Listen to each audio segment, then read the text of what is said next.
আবার এসে অতিরিক্ত পানি ময়লা দেখছি। তো আমার মনে হয় না কক্সবাজার আগামী কয়েক বছর যদি এটাকে প্রোটেক্ট করা না হয় ভালো মতো, বা এটাকে ভালো মতো যদি সংরক্ষণ করা না হয় বা ক্লিন করা না হয়, তাহলে এটা আর ঘোরার উপযোগী থাকবে না কয়েকদিন পর।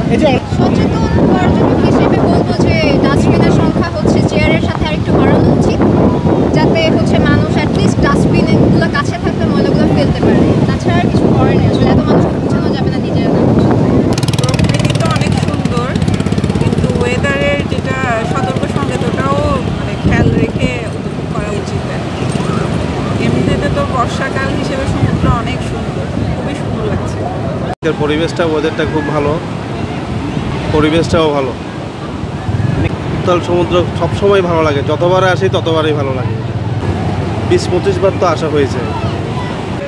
এই ওয়েদারে আসলে কক্সবাজারে এসে আসলে অনেক ভালো লাগতেছে, কারণ আপনার আসলে আমি হয়তো অনেক কিছুদিন ধরে কিছুদিন আমাদের বন্ধ বা এই ওয়েদারে আসার কারণ এখন বৃষ্টির দিন আসলে সমুদ্রের যে একটা সৌন্দর্য, এটা আসলে